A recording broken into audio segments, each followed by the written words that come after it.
Yep. And then obviously if you just cue us like you did last week, then that'd be great.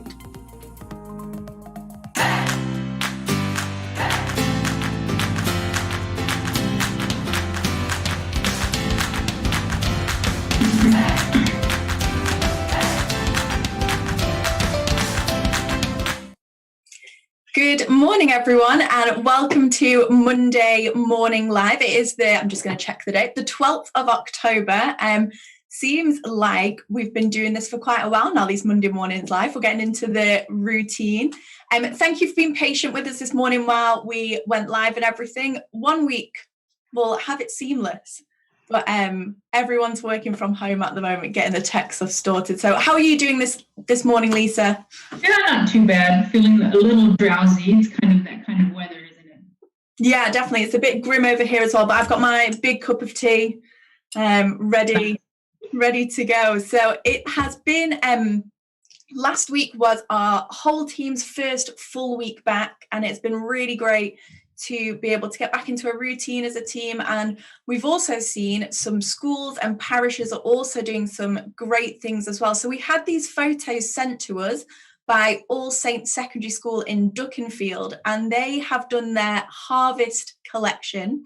And it's amazing that even in really difficult times that we're in, young people are going above and beyond to reach out to other people that need help. So I'm sure you can see here, there's some pictures of all of the food, the tins and things that they've collected for their harvest appeal. So thank you so much for sending those pictures in to us, and a huge congratulations to All Saints as well for doing all of that good work.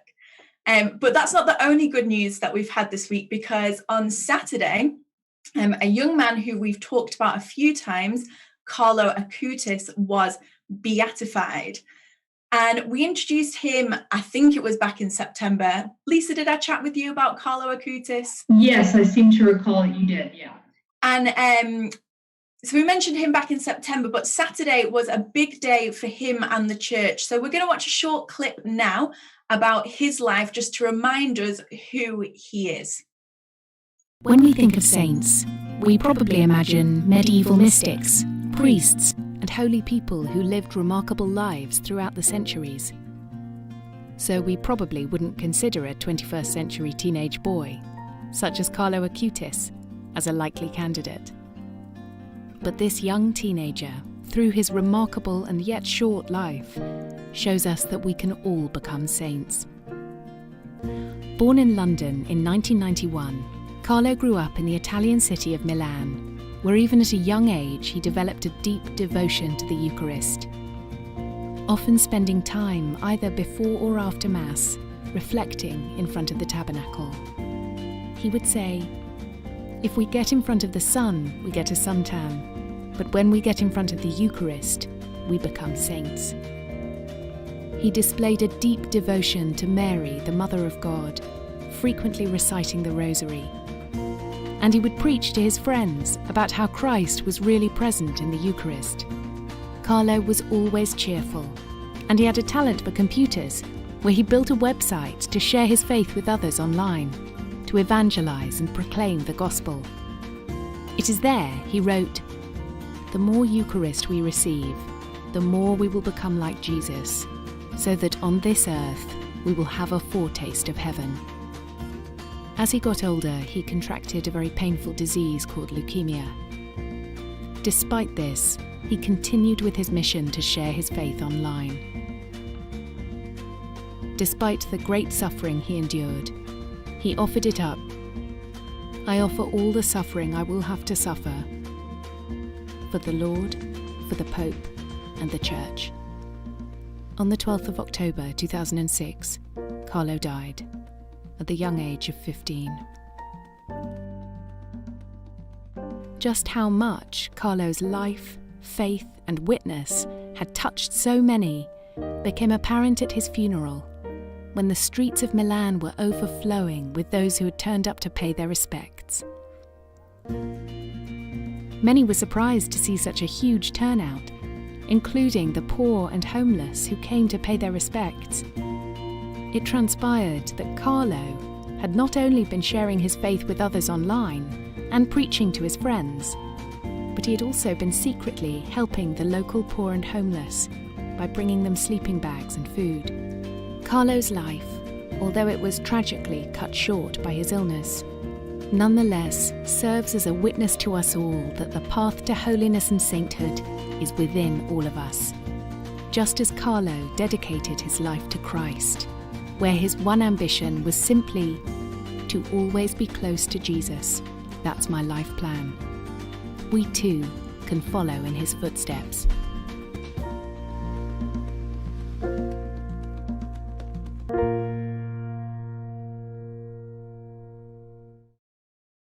I think it's really great that SimFed, who is the Catholic Youth Ministry Federation here in the UK, have put that video together about his life, because I find his story really inspiring. And just to reiterate, him being beatified, that means that the church has recognized that he led a special life and he's been recognized as a holy person, and that being beatified is one of the first steps to becoming a saint. So we have the saints that we all know, and beatified is like on the way to becoming a saint. There's still a few more steps left. But why is his life so inspiring for us, Lisa?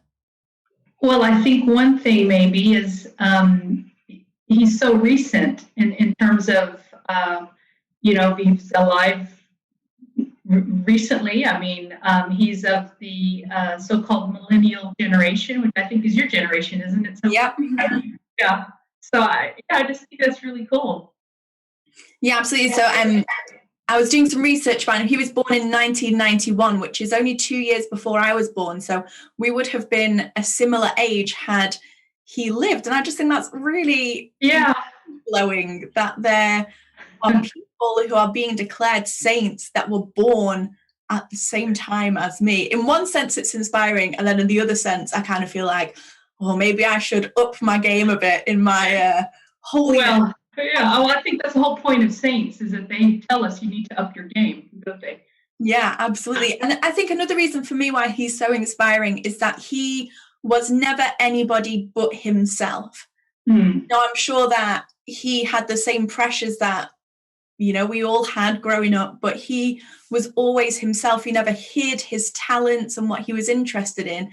And he used his computer and modern technology to reach out to people around him and spread the message of Jesus. He was like really popular and had really great friends, but just a normal person. I read a story about him that he really loved playing video games, that he would only allow himself to play video games for 1 hour each week.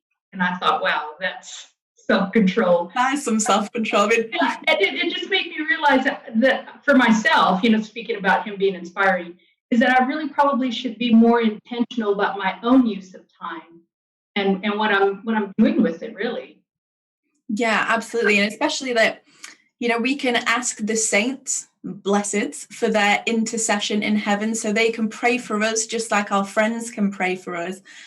He's definitely one that I will be going to from now on to ask him to help me with, like you say, intentional use of time, but also like we are figuring out how to do all of our work live on YouTube and online and things. I'm sure Carlo would be a great one to ask for help with that. State of technology, right? With all of our tech issues. So thinking about Carlo Acutis, we should call him Blessed Carlo now, and him using his love of technology, I think often people can ask, or I've been asked this question a couple of times, well, how can you be Catholic and believe in science and technology? Aren't the two opposed to each other? I was definitely asked that at university when I was studying maths. And I actually spoke to one of my friends recently, Alice, who is studying chemistry at master's level. So she's super brainy. And she is living out her faith at university. So we have an interview with Alice here that hopefully you will enjoy watching. Hi Alice, it's really great to have you with us today for Monday Morning Live. I'm super happy that you could join me. Can you start by telling us a little bit about yourself? Hi Sophie. So yeah, as Sophie said, my name is Alice. I am 22 and I'm originally from South Cumbria, a town called Barrow-in-Furness. But I'm studying, I'm in my 4th year of a chemistry degree at the University of York. So I've been living in York for the past 3 years now. I've been a Catholic since I was born. I've grown up going to Catholic primary and secondary schools. And I did, before I went to university, I did a gap year at a residential youth ministry centre in my diocese. So that's probably the introduction to me, I guess. As people have probably guessed, if you've been watching a few of these, basically every week I just ask another friend if they would like to be interviewed. So I think we met quite a while ago, didn't we? Like, we must have been quite young when we first met, but we didn't really become friends until the last few years. But it's been really great to sort of journey together through the last few years with Alice. You know, I've been able to see you go to uni and that journey that you've had there. We go on quite a lot of retreats together, camping, you were at my wedding, so it's really nice to have you with me today, but to be able to talk about your journey at university and how your faith has influenced that. So what made you want to study chemistry at university? So I guess in some ways it was a bit of a process of elimination. So I enjoyed most subjects when I was at school. I didn't have any particular favourites, I guess. I was just kind of happy with most of them. So I did sort of a wide range of GCSEs, but I guess then I kind of enjoyed maths and sciences more. So when I went to sixth form for A levels, I did maths, further maths, biology and chemistry. And then initially when I first applied to university at the start of year 13, I applied for more of a natural sciences or a combined honours course because I couldn't choose which one I wanted to do. So I just thought I'd sort of keep my options safe. But then because I ended up taking a gap year, I reapplied to university again during my gap year. And then it was then I sort of decided that chemistry was what I enjoyed the most. And it kind of took me quite a long time to get there, but by the end of my A levels it was just that was the subject that I was drawn to the most. So I just thought I'd just try to pick one instead. So I kind of ended up going down that route, kind of a bit accidentally, but equally as I learned more and studied more, that was just where my interests lied. And I just found it really interesting at A level because you learned you covered quite a lot of different topics. So I ended up just pursuing that more, and I'm really glad I have. So yeah. That's good. I had a similar experience at school. You're not always just oh my goodness, I definitely want to do this, or I definitely want to be a doctor or a nurse, or I definitely want to do one thing. I was the same. I was kind of really don't know what I want to do, but I seem to be quite good at, I went to uni to do maths just because that's what I was good at, and then ended up teaching, and now I end up working ministry. So sometimes you just don't know what's going to happen. Yeah. You just don't know what you want to do. But one question that I'm sure you've been asked before is, how can you be Christian and study science? There seems to be this misconception in society that the two of them are opposed. So can you study science and also be a Christian?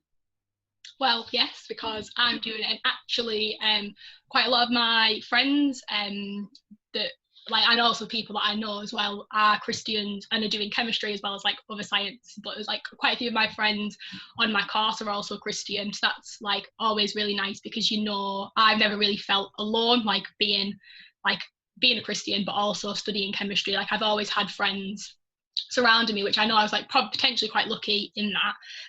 But I feel you can look at it in a few different ways. So for me, I didn't ever see it as a barrier. I didn't think it's just because you're a Christian, it doesn't put limitations on what you can do. In terms of obviously your career path, in terms of what you what you enjoy, what your interests are.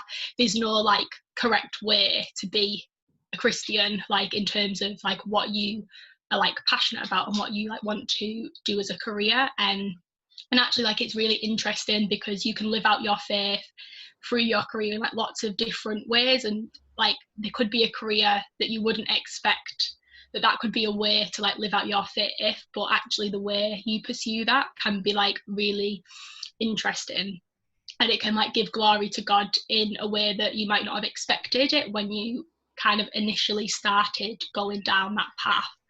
But as well, like in a way, it's kind of different to that. Actually, like faith and science do like complement each other, and one of the reasons I enjoy science is like learning more about the world and how things work. And that to me doesn't make me like, that isn't a reason to not believe in God. It's more reasons to believe in God. I understand for some people it goes the opposite way. Like they think that science and God aren't compatible, and if you believe in science you can't believe in God. But actually I find it really interesting. Like the world is so interesting and there's so much that we don't understand yet, but then the stuff that we do understand, to me it can't have just come into being. So I find like learning more about science and like the intricacies of the world and of like humanity and how it all works just speaks to me of a creator,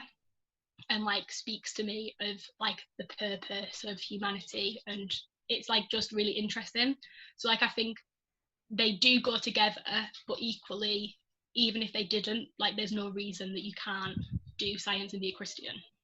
Yeah, definitely. I completely agree. Like the more that I studied maths at university, the more I was like, there's nothing random about the world. Even things you might think are random, like they're not random. Like the way that like numbers work, and I'm sure you found the way that like chemicals work together and stuff, and like even right down to the tiniest little, I mean, I'm going to say atom, but you can probably tell me a million different things that's in an atom that will go over my head. But like the way that things are made, it's amazing. It's fascinating. And like you say, there's not one way to be a Christian. Just as if you look at all the different saints, it's not like there's one way to be a saint and to be holy people.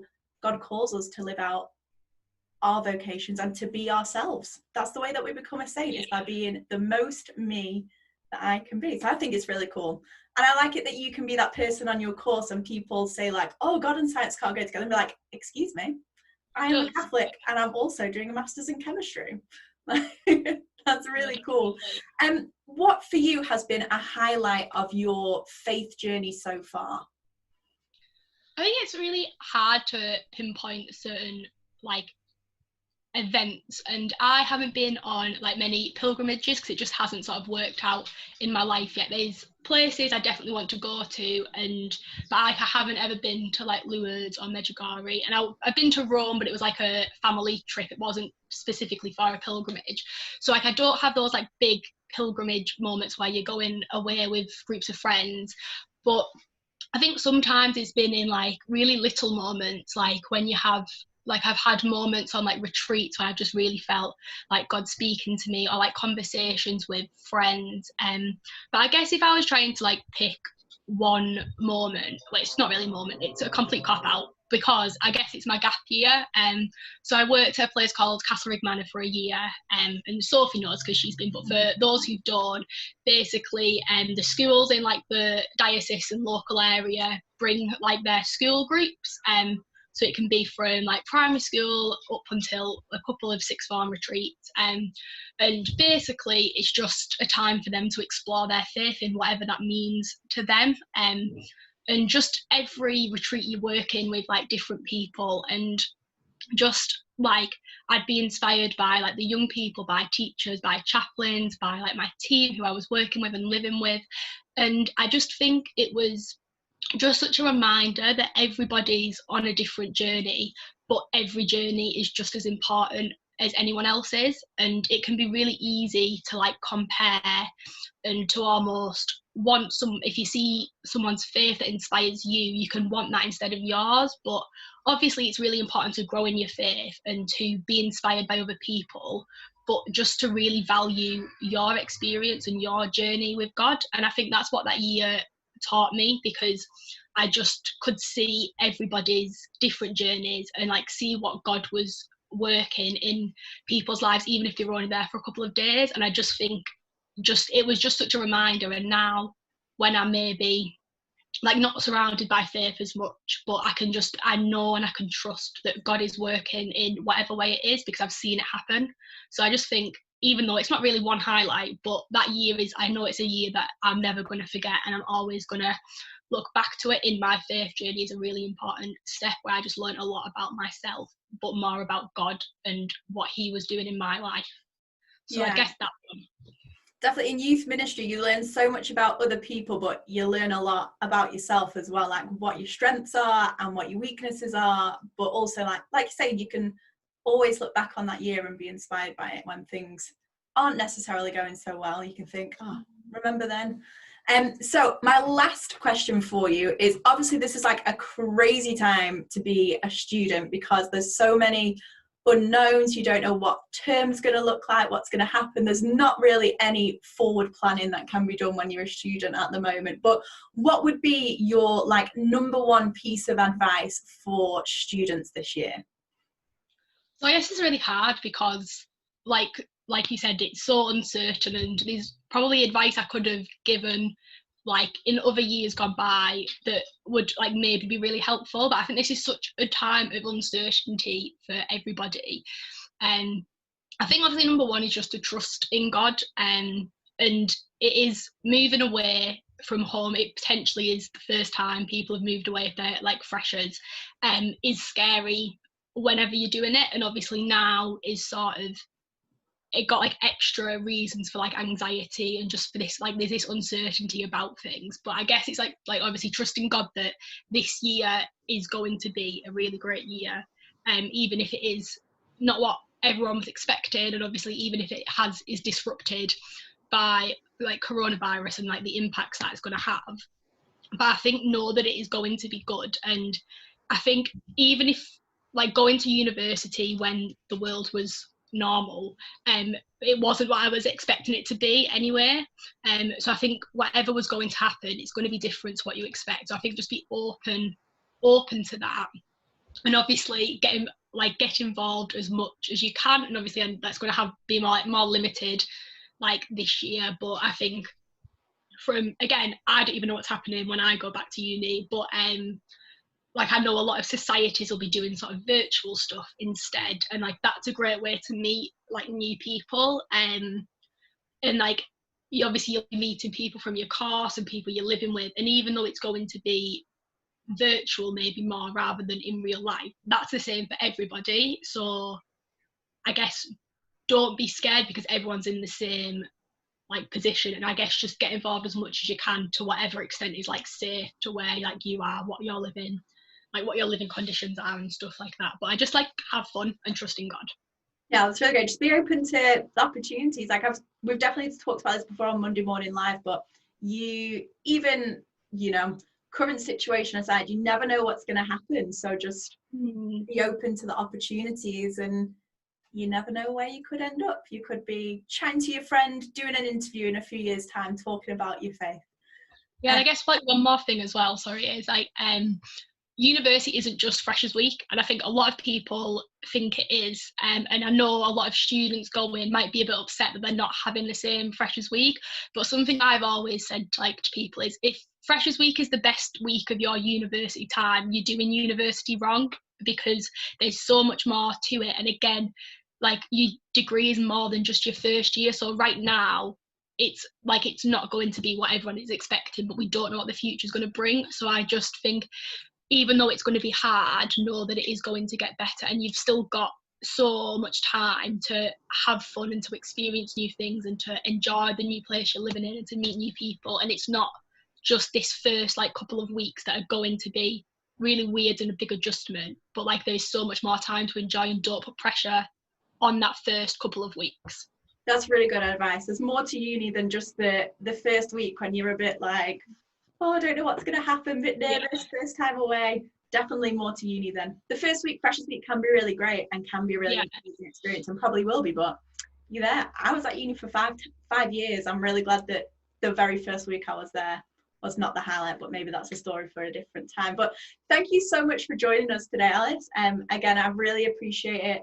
You taking time out of your busy packing to go back to uni schedule for this, and we really wish you the best of luck, and we'll be praying for you and all of the students going back to university at the moment. So thank you again, and hopefully we'll speak to you soon. Thank you for having me. Bye. Bye. thinking about chatting to Alice and also the story of Blessed Carlo, and something that is in my life, something that might be unexpected that I could use to grow closer to God and to become a saint. Do you have something in your life like that, Lisa? Yeah, well, I was reflecting on Blessed Carlo actually, and as I mentioned earlier about intentional use of time, and I don't know, it just occurred to me that if possible, I was thinking about trying to incorporate a holy hour into my daily routine. Now that we're back full-time work, that'll be a little challenging, so maybe a holy half hour. But at any rate, to do something more or different from what I've been doing. Yeah, I think it is a bit of a challenge at the moment, isn't it, to try and incorporate prayer time? And I think we've spoken about this before, but especially when we were in lockdown, like deep lockdown in April, and even when we had all of the time in the world, I still found it hard to find time to pray. Like, it's not number one on my priority list, but it should be number one on my priority list. Yeah. But for me personally, the more structure I have in the rest of my life, the easier I find it to pray. I don't do well with a lack of structure, but something that I was thinking about for me would be over the last few months, I'm sure a lot of people like me have been finding different activities to do, like banana bread seemed to be a massive thing. I learned how to do macrame, which is like the rope plant hangers. But one that stuck is I relearned how to do sewing embroidery. And it might sound a bit lame, but actually I can quite happily sit for 5-6 hours and just work on a project.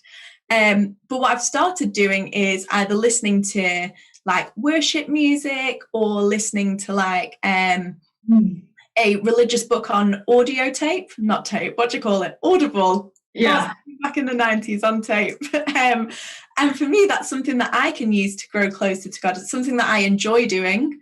But also I can count it as like some time just spent with me and God. I do it when like my husband's at work late or something, I'll sit and go and that's your own form of prayer. I like it. But I enjoy it. Okay, I have another question to you that's going to help us lead into our gospel reflection of the days. What is the best party you've ever been to? I don't know that there's been a best party, but I do know back in the day I was living in London with some other young adults in a Catholic house, actually, you could say. And on Friday nights, we would invite our various sets of friends over for a meal, and just a lovely time to get to know, people kind of from outside your own sphere of friendships, and just have a laugh. And a few of us were musicians, so it was nice. People would take out their guitars, and maybe we'd sing a little bit and just chill. It was so lovely, and it was a nice routine that I really enjoyed. That sounds really great, and also seems like a different lifetime having friends around to your house. Like, my goodness, what a novelty. I can't even tell you the last time I had a friend around to my house. For me, I might be a bit biased, but we had a really great wedding last year. It's so amazing to have all of like your favorite people in one room to celebrate you. Like, I'm not normally a person that likes the limelight, but on your wedding day, it's really great. Just have everybody there to celebrate you and your favorite person. We had a hog roast for dinner. We had a nacho bar in the evening with like pick your own toppings. We had a photo booth. We had like a really cool indie rock band. It was really great. But I mention this as a very convenient segue to talk about the gospel reading that we would have heard at Mass yesterday, because Jesus told a parable, a story of a king who prepared a wedding banquet for his son.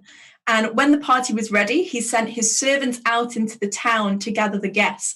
But the guests refused to come to the party. I can't imagine what I would have done if my guests had refused to come to my wedding. But the king sends the servants back out into the streets and says, okay, if the guests don't want to come, then invite anyone and everyone you can find. Bring them all to the wedding banquet. And soon the hall is filled with party guests. And Jesus tells his disciples, for many are invited, but few are chosen. And it was one of those gospel readings that I thought, I'm not quite sure what this means. So I did a bit of reflecting on it and praying on it. And when the king tells his servants to go out into the streets, that's a bit like what God asks us to do. He asks us to invite people to his wedding banquet, to like the kingdom of heaven. And we're sent out to invite anyone and everyone to join in this big party of heaven. And for me, the fact that we can invite anyone and everyone kind of takes the pressure off us a little bit. We don't have to think about who we're going to share the good news with. We don't have to pick and choose. We just have to invite people, and it's up to God to do the rest.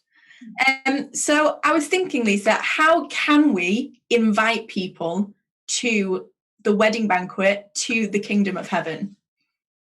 Well, I think for me, it's about kind of being their friend properly first, to kind of to build a relationship and trust and everything there. And then I think once that's been established, and whatever you say, they'll be open to that and will really listen to what you have to say. So I think it's relational, really, I think.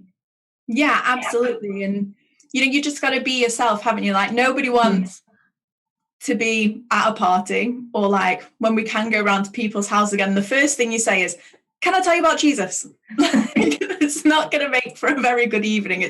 It's nice that we can just share our lives with people. And if being a Christian is part of our lives, then our friends will know that. We won't have to hide it from them. We can just invite people. Like you say, build a relationship with people.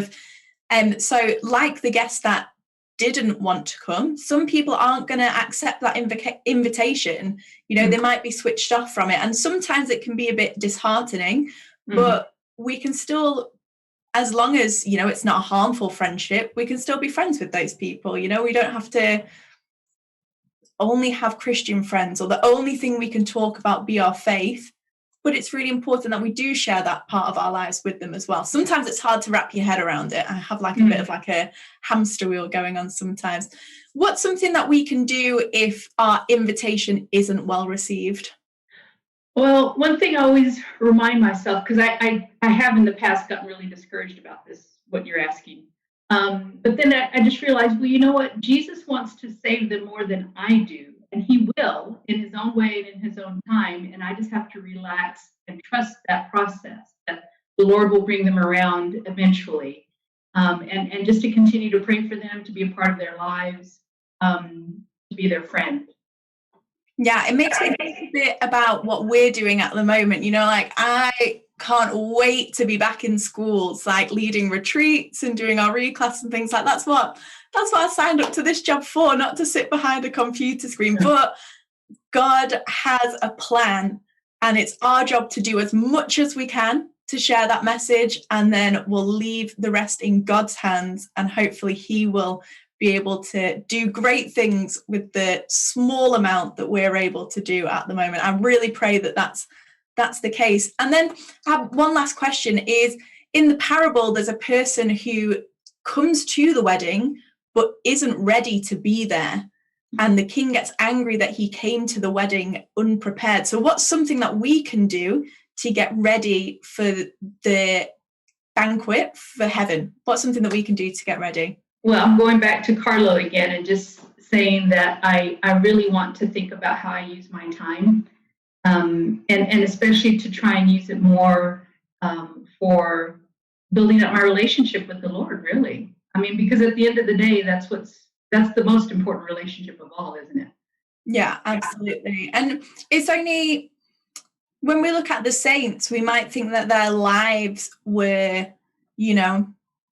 turned around in a day. And for some of them they were. But actually, when you look at people like Carlo or one of our other patron saints, Blessed Pier Giorgio, it's small things that they did in their everyday lives that led up to doing big things and their life being transformed. Carlo literally made a website, which, as someone who looks after our website, I know is not always easy, but he took the time, and I bet he didn't do it all in one day. He just, did little bits each day, and made this really great website to teach people about Jesus and the Eucharist. I think that's really cool. Yeah. So we've got a couple of challenges for you this week if you're watching. The first one is, think of somebody, one person in particular that you want to share the good news with this week and invite them to the kingdom of heaven.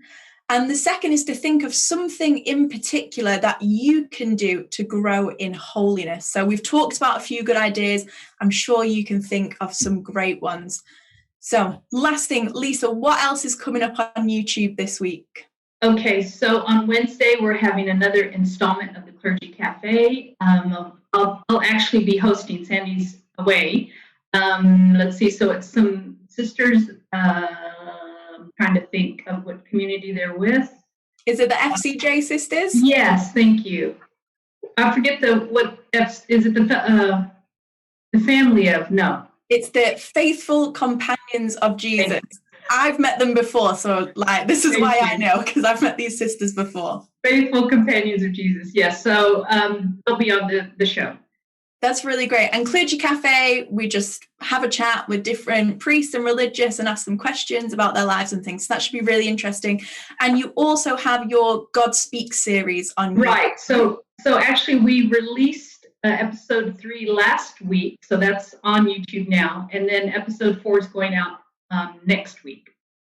Great. And that's just a chance for you to pray with scripture and be led through it by Lisa and Tom. So like we say, maybe making time to pray, you can just watch it on YouTube and make some time to pray. So make sure that you are subscribed to our channel and make sure that you're following us on social media. If I move my head this way, you might be able to see it in the background, but it's all over our YouTube channel, our social media handles. So make sure you're following us for all of the other great content. Thank you so much for joining us this week. Thank you, Lisa, for chatting with us. Thank you to our production man, Tom, who is below me right now, but you can't see him, for setting this all up this week. And we'll see you next week for Monday Morning Live.